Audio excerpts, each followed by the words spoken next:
নমস্কার বন্ধুরা, দি new India post চ্যানেলে আপনাদের সবাইকে স্বাগত জানাই। ইতিহাসে প্রথমবার ভারত হাইপারসোনিক মিসাইল পরীক্ষা করল। যদিও দীপাবলি বেশ কিছুদিন আগেই চলে গেছে, ভারতের পক্ষ থেকে পাকিস্তান এবং চীনকে দেওয়ার জন্য দিওয়ালির উপহার এখন প্রস্তুত করল ডিআরডিও। গত 16ই নভেম্বর ভারতের এপিজে আব্দুল কালাম দ্বীপ থেকে সফলভাবে এই পরীক্ষাটি করা হয়।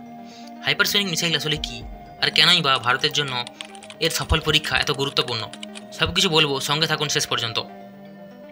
কোনো মিসাইলের গতি যদি শব্দের গতিবেগের চেয়ে 5 গুণ বা তার বেশি হয়, সেটিকে হাইপারসোনিক মিসাইল বলা হয়।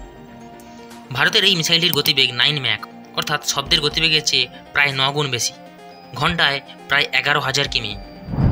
ভারতের defence research and development organisation বা ডিআরডিও তত্ত্বাবধানে এই পরীক্ষাটি সফলভাবে সম্পূর্ণ হলো।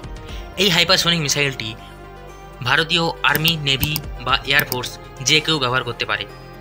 এটির প্রধান বৈশিষ্ট্য শুধুমাত্র গতি নয়, বরং কয়েকশো কিলোমিটার দূরে থাকা নির্দিষ্ট লক্ষ্যবস্তুতে নিখুঁতভাবে আঘাত হানার অনন্য ক্ষমতা।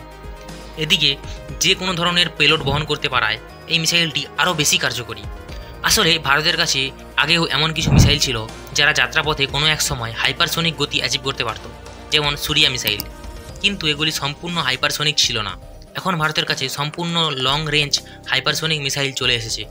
এর আগেও আমেরিকা, রাশিয়া এবং চীন এই ধরনের মিসাইল পরীক্ষা করেছে। রাশিয়ার কাছে থাকা হাইপারসোনিক মিসাইল যেমন কিনজেল, অ্যাভেনগার্ড, জিরকন, এগুলি রাশিয়া ইউক্রেনের বিরুদ্ধে ব্যবহার করেছে।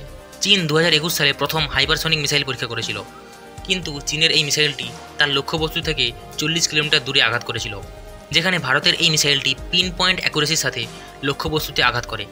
এই মিসাইলটির একটি বিশেষত্ব হলো এটি যাত্রাপথে দিক পরিবর্তন করতে সক্ষম, অর্থাৎ এঁকে মেঁকে চলতে পারে। তাই কোনো মিসাইল ডিফেন্স সিস্টেম বা রাডার এটাকে প্রতিহত করতে পারে না। এটির রেঞ্জ 1,500 কিমি, অর্থাৎ সমগ্র পাকিস্তান এবং অর্ধেকের বেশি চীন কভার করতে পারে এই মিসাইল। এটা জেনেই পাকিস্তানের মুখে ভয়ের ছাপ দেখা দিয়েছে। এখনও পর্যন্ত পৃথিবীর কোনো মিসাইল ডিফেন্স সিস্টেম এই মিসাইলকে আটকাতে পারবে না। এই কারণেই হাইপারসোনিক মিসাইলগুলিকে অজেয় হাতিয়ার বলা হয়, কারণ এদের আটকানো প্রায় অসম্ভব। তাই এটা বলা যেতে পারে যে হাইপারসোনিক মিসাইলের থেকে এই পৃথিবীতে মারাত্মক হাতিয়ার আর কিছুই নেই। আমাদের প্রিয় দেশ ভারতবর্ষকে অনেক অনেক শুভকামনা এই সফলতা অর্জন করার জন্য। এইভাবেই ভারতীয় সেনা আরও বেশি শক্তিশালী হচ্ছে এবং ভারতবাসী আরও বেশি সুরক্ষিত হচ্ছে।